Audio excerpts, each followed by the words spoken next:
Alright guys, स्वागत है आपका इस वीडियो में। तो फाइनली यहाँ पे जुजुत्सु काइसेन की सीजन 2 का एपिसोड नंबर 9 आ चुका है। मतलब कल ही आ गया था और मुझे पता है मैं इस मामले में थोड़ा लेट हो चुका हूँ क्योंकि कल यहाँ पे हमारा वन पंच मैन का भी चैप्टर आया हुआ था, जिस वजह से मेरा ध्यान उस पर ही था और मैं ये देखना भूल गया कि यार जुजुत्सु काइसेन का भी एपिसोड आ चुका है। तो ये मेरे को रात में पता चला, रात में मैंने एपिसोड वगैरह देखा, उसका वॉइस ओवर किया और आपको ये शायद वीडियो शाम के टाइम पे मिलेगी क्योंकि थोड़े से इंटरनेट इश्यूज है। बट कोई बात नहीं, अभी तो ये वीडियो आपको मिल चुकी है। तो बाकी बातें हम वीडियो के एंड में कर लेंगे। कुछ इंपॉर्टेंट चीजें आपको बताना चाहता हूं मैं, बट वो एंड में ही बताऊंगा। अभी बताऊंगा तो स्पॉइलर मिल जाएगा आपको, ठीक है। तो चलिए फिर ये वीडियो शुरू कर लेते हैं। तो यार एपिसोड की शुरुआत में यहाँ पे हमसे एक क्वेश्चन पूछा जाता है कि आप साटोरू गोजो के बारे में क्या सोचते हैं। तो ये सारे के सारे स्टूडेंट्स भाई अलग अलग आंसर्स देते हैं। ज्यादातर लोग बोलते हैं कि वो एक बहुत बड़ा बेवकूफ है, लेकिन उसके बावजूद भी वो काफी ज्यादा ताकतवर है।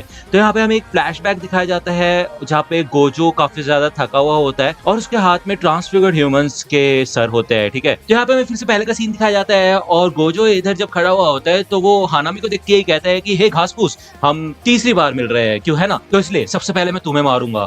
जिसके बाद यहाँ पे गोजो आगे बढ़ता है और जब जोगो उसके ऊपर अटैक करता है तो भाई गोजो इधर जोगो की वाट लगा देता है, उसका हाथ तोड़ के फेंक देता है वो और हानामी को लात मार के बहुत दूर उड़ा देता है। जिसके बाद हानामी को पता चल जाता है कि ये सिर्फ और सिर्फ एक डिस्ट्रैक्शन है, जबकि गोजो असलियत में सिर्फ जोगो के पीछे है। उसने अपनी लिमिटलेस टेक्निक को यूज करना बंद कर दिया है, वो अपनी टेक्निक को एडजस्ट नहीं कर रहा और उसने इसी स्पेस के अंदर अपनी कर्स एनर्जी मैनिपुलेशन का इस्तेमाल करके अटैक करना शुरू कर दिया है। इसका मतलब मुझे भी पीछे हटने की जरूरत नहीं है। तो यहाँ पे भाई हानामी भी तैयार हो जाता है, अपनी टेक्निक का इस्तेमाल करना शुरू कर देता है वो, ठीक है। जोगो इसे देख के शॉक हो जाता है और वो कहते हैं हे हानामी, ये क्या कर रहे हो तुम, डोमेन एम्प्लीफिकेशन को डिसमिस मत करो। तो ऑब्वियसली यार डोमेन एम्प्लीफिकेशन की ही मदद से तो ये दोनों यहाँ पे गोजो के थोड़ा बहुत नजदीक आ पा रहे थे, लेकिन यहाँ पे हानामी भाई अलग ही सीन कर देता है। इसे देखते साथ गोजो हानामी के ऊपर चढ़ जाता है और कहते हैं कि मुझे लगता है कि तुम यहीं से वीक हो, है ना। वो यहाँ पे उसकी आंखों वाली जो पूरी की पूरी जड़ होती है वो निकाल के बाहर फेंक देता है भाई, उसकी वाट लगा देता है वो। और गोजो को समझ आ जाता है कि हानामी अपने डोमेन एम्प्लीफिकेशन और इनेट टेक्निक दोनों एक साथ इस्तेमाल नहीं कर सकता। जोगो कहता है कि भाई मैं इतनी देर से थोड़ा बहुत सेफ इसलिए था क्योंकि हम डोमेन एम्प्लीफिकेशन का इस्तेमाल कर रहे थे और ये बंदा सिर्फ नॉर्मल मार्शल आर्ट्स और थोड़ी सी कर्स एनर्जी का इस्तेमाल कर रहा है। जिसका यहाँ पे पीछे से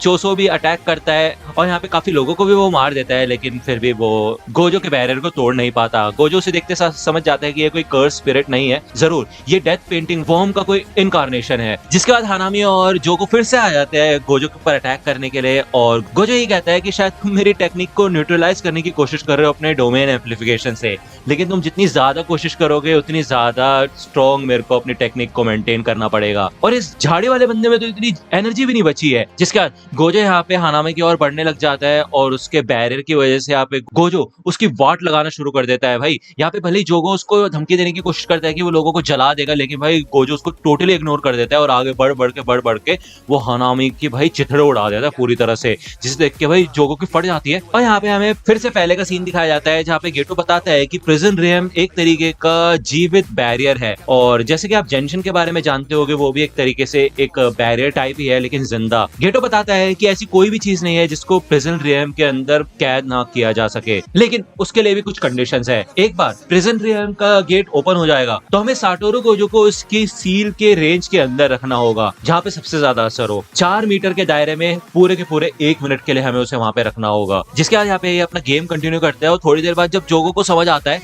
कि भाई ये क्या बकवास कर रहा है तो उसको काफी गुस्सा आता है। वो कहता है मैं तुम्हें जला के राख कर दूंगा, क्या तुम क्या चाहते हो कि इतना इम्पॉसिबल काम तुम हमारे ऊपर थोप दोगे और खुद ऐसे बैठे रहोगे तुम। तो गेटो कहता है अरे शांत हो जाओ। तो जोगो कहता है तुम्हारा दिमाग खराब है, पूरे 1 मिनट के लिए उस बंदे को एक जगह पे रखना है, ऐसा कैसे करेंगे हम। इसका यहाँ पे हमें फिर से अभी का सीन दिखाया जाता है। जोगो यहाँ से भागना शुरू कर देता है और वो गोजो के ऊपर भाई काफी सारे लोगों को फेंकना शुरू कर देता है जो कि उसके बैरियर की वजह से उसको छू भी नहीं पाते। यहाँ पे वो चोसो से मदद मांगता है और वो कहता है कि अगर तुमने कुछ नहीं किया तो मैं तुम्हें खुद मार दूंगा जान से। जिसके बाद यहाँ पे चोसो भी गोजो के ऊपर अटैक करने की कोशिश करता है, लेकिन इस अटैक से भी कोई मतलब नहीं है। गोजो समझ जाता है कि ये इतना ही कर सकते हैं, इससे ज्यादा ये कुछ भी नहीं कर सकते। जो लोग कर्स स्पिरिट्स को नहीं देख सकते उन्होंने मेरे को भी इग्नोर करना शुरू कर दिया है। अगर ऐसे ही चलता रहा तो ये जगह ओपन होने लगेगी और उसके बाद मैं उस वोल्केनो हेड को पकड़ सकता हूँ। तो मेरे को अपनी टेक्निक रिलीज करने की जरूरत नहीं है पहले की तरह। वैसे मैंने इनको पहले बता दिया है कि मैं इनकी वाट लगा दूंगा जरूर। वो उस डेथ पेंटिंग वाले बंदे के साथ मिलके इस क्राउड के बीच में से ही मेरे ऊपर हमला करने के सोचेंगे, लेकिन ये तो बात है कि मैं सबको नहीं बचा सकता। इसके बदले मैं इन सबको जान से मार डालूंगा, यानी कि एक्सरसाइज कर दूंगा। जो को सोचता है भाई 20 मिनट तो हुए होंगे, क्या चल के रहेंगे। तो हमें यहाँ पे टनल के अंदर का सीन दिखाया जाता है। इधर गेटो होता है और वो कहता है अभी नहीं, अभी थोड़ा समय है, अभी साटोरू गोजो को और थोड़ा थकने दो।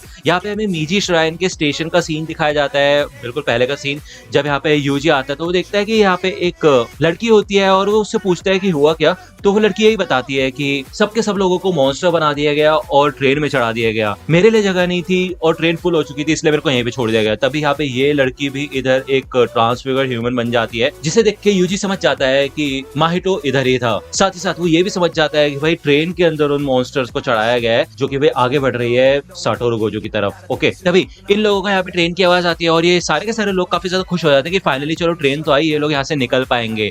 ओके, जैसे ये ट्रेन यहाँ पे आके रुकती है और एक बंदा आगे आता है तो वो देखता है भाई इस ट्रेन के अंदर बहुत सारे ट्रांसफिगर्ड ह्यूमंस भरे हुए होते हैं, जिसको देख के उसकी फट जाती है।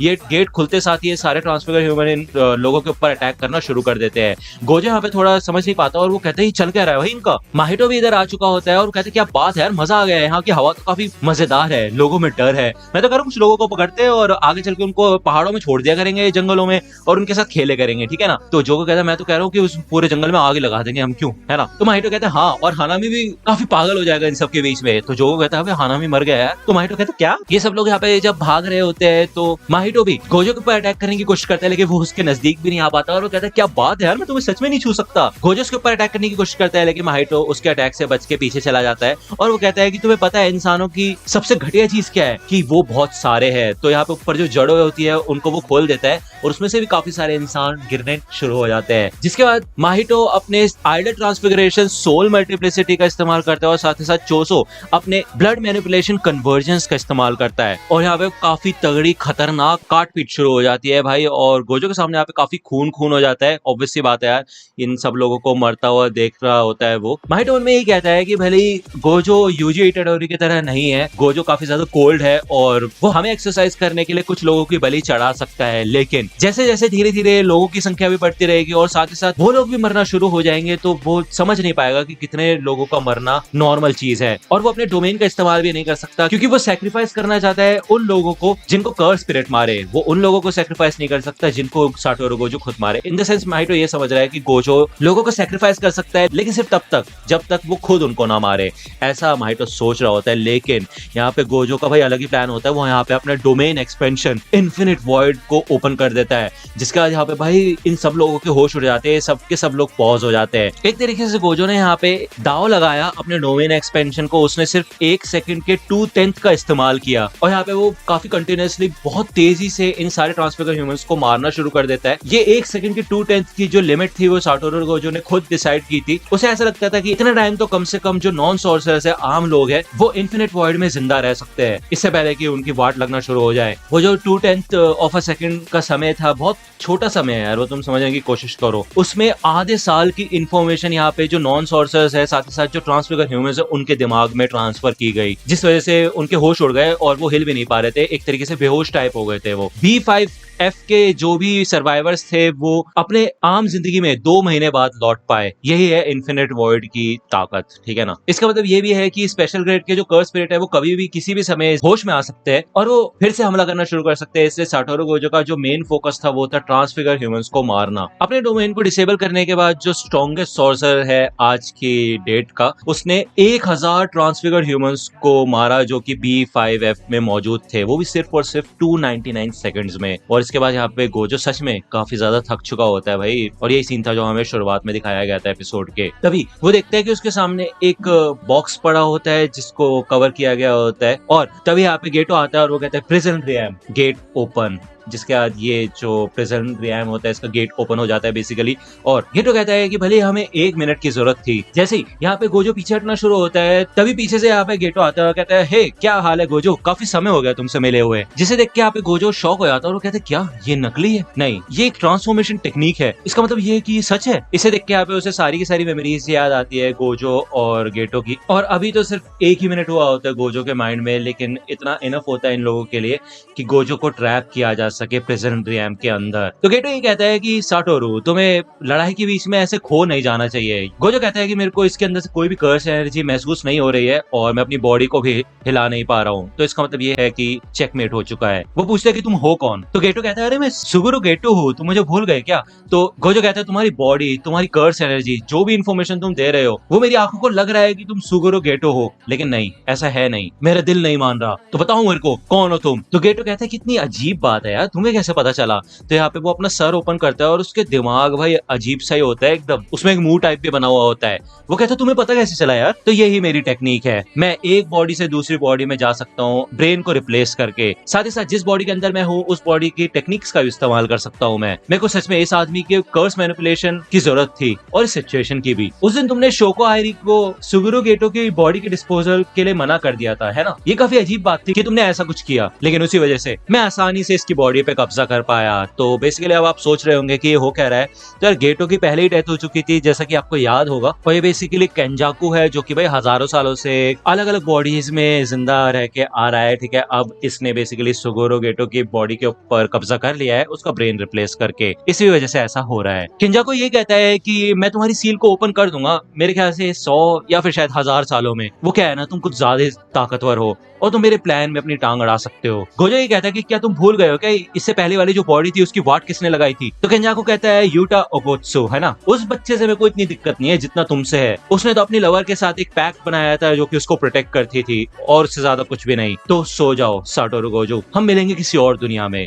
जिसके बाद यहाँ पे भाई दूसरी ओर यूजी होता है और उसके कान में मेकामारू का एक रोबोट टाइप आके अटैच होता है और वो उसे बताता है कि तुम्हें मेरी आवाज सुनाई दे रही है यूजी इटाटोरी, अब हमारे पास बिल्कुल भी समय नहीं है, एक बार में ही समझ जाओ कि साटोरू गोजो को सील कर दिया गया है। तो यार ये एपिसोड यहाँ पे खत्म होता है और बेसिकली ये एपिसोड काफी ज्यादा खतरनाक था क्योंकि इसमें गोजो को काफी बुरी तरह से फंसाया गया, उसको पहले थका दिया गया और इनके प्लान के हिसाब से जो भी होना था वो हुआ, ठीक है। केंजाको यहाँ पे एक नया कैरेक्टर है जो कि हमें दिखाया गया है, भले वो गेटो की बॉडी में है लेकिन ऐसा है नहीं कि वो गेटो है, ओके ना। कल से काफी लोग मेरे चैनल पे, दोनों ही चैनल्स पे कमेंट कर रहे थे कि यार rip Gojo, RIP, rest in peace, Gojo मर गया, फलाना ठिकाना।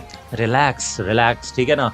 मैंने एपिसोड कवर कर दिया है और मेरे को ऐसा नहीं लगता, सच बताऊं तो, कि यार गोजो मर गया है। मैंने मांगा तो नहीं पड़ी है, ओके, बट मेरे को ऐसा नहीं लगता कि ऐसा कुछ है। डोंट वरी, तो चिंता करने वाली बात नहीं है यार। गोजो है यार, वो ये भी तो सोचो ना, तुम उसको इतना हल्के में कैसे ले सकते हो? हाँ भले ही वो चलो प्रिजन रियाम के अंदर है, लेकिन इसी के साथ साथ ये देखो ना, एक टफ कंपटीशन है तो हमें अच्छा खासा फाइट सीन देखने को मिलेगा, ठीक है। तो यार अगर आप चैनल पे नए हो तो सब्सक्राइब कर लो और अगर आपको ये वीडियो पसंद आए तो लाइक करना, ठीक है, दोस्तों के साथ शेयर करना। मिलता हूँ आपसे अगले वीडियो में, तब तक के लिए गुड बाय। तो दोस्तों आज की वीडियो के लिए सिर्फ इतना ही। आई होप कि आपको ये वीडियो पसंद आई होगी। अगर आपको ये वीडियो पसंद आई हो तो प्लीज लाइक कीजिए, अपने दोस्तों के साथ शेयर कीजिए और मेरे चैनल को सब्सक्राइब करना मत भूलेगा। और अगर आप मुझे कांटेक्ट करना चाहते हैं तो आप मुझे इंस्टाग्राम पे कांटेक्ट कर सकते हैं, मेरे पेज की लिंक आपको डिस्क्रिप्शन में मिल जाएगी। मिलता हूँ आपसे अगले वीडियो में, तब तक के लिए गुड बाय।